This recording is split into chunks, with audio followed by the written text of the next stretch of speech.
SEOUL Reuters Two U.S. B-1B heavy bombers joined large-scale combat drills over South Korea on Thursday amid warnings from North Korea that the exercises and U.S.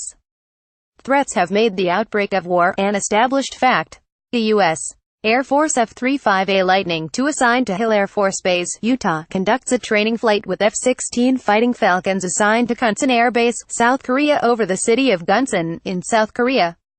Courtesy Josh RosalesU.S. Air ForceHandout via Reuters. The annual U.S.-South Korean Vigilant Ace exercises feature 230 aircraft, including some of the most advanced U.S.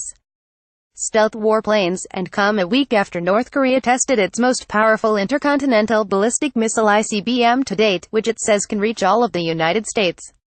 North Korea's foreign ministry blamed the drills and confrontational warmongering by U.S. officials for making war inevitable. "The remaining question now is when will the war break out," it said in a statement.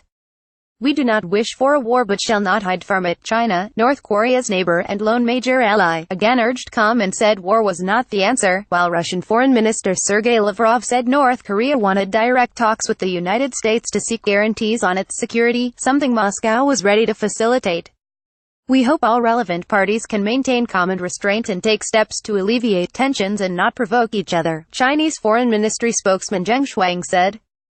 "The outbreak of war is not in any side's interest.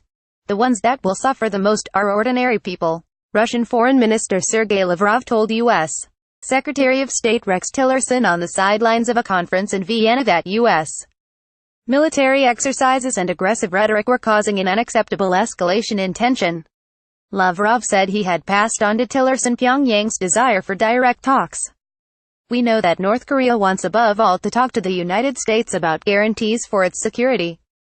We are ready to support that. We are ready to take part in facilitating such negotiations." Interfax news agency quoted Lavrov as saying. U.S. State Department spokeswoman Heather Nauert said direct talks with North Korea were not on the table until they are willing to denuclearize. "It is something that Russia says it agrees with, it is something China has said it agrees with, and many other nations around the world as well," she told a regular briefing. Nauert said North Korea was not showing any interest in sitting down and having any kind of serious conversations when they continue to fire off ballistic missiles. Another State Department spokesperson, Justin Higgins, said it was not enough for North Korea to freeze its nuclear program, and it must be prepared to come to the table ready to chart a course to cease and roll back that program. China's Vice Minister of Foreign Affairs Zheng Zeguang was to meet Matt Pottinger, the head of Asian Affairs at the White House's National Security Council, on Thursday to discuss North Korea and trade, a senior U.S. official said. U.S. Air Force F-16 fighter jets take part in a joint aerial drill exercise called Vigilant Ace between U.S. and South Korea at the Kunsan Air Base in Pyeongtaek, South Korea, December 6, 2017. Reuters.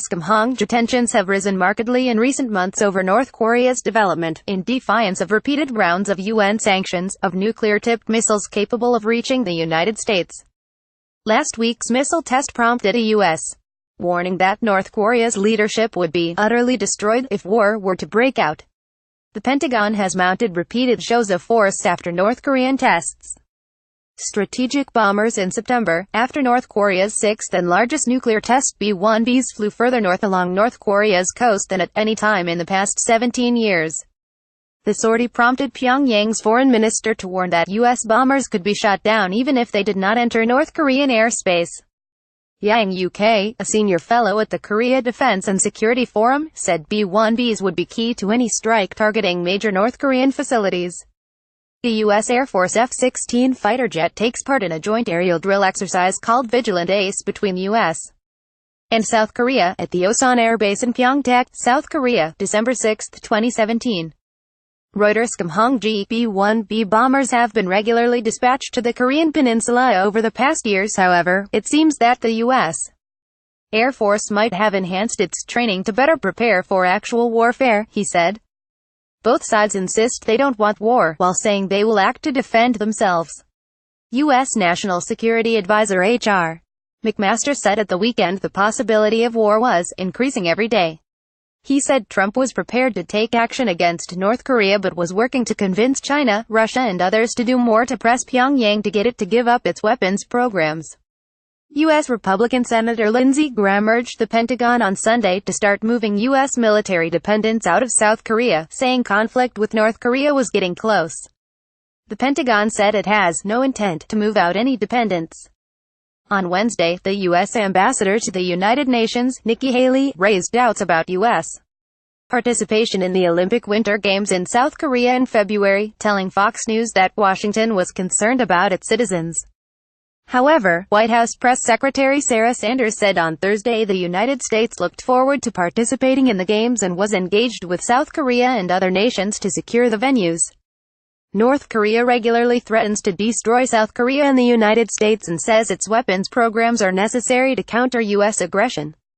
The United States stations 28,500 troops in the South, a legacy of the 195,053 Korean War. The rising tensions coincide with a rare visit to North Korea by United Nations Political Affairs Chief Jeffrey Feltman, the highest-level UN official to visit North Korea since 2012. Some analysts and diplomats hope his visit could spark the UN-led effort to defuse tensions. Feltman met North Korean Foreign Minister Ri Yong-ho on Thursday, North Korea's official KCNA news agency said.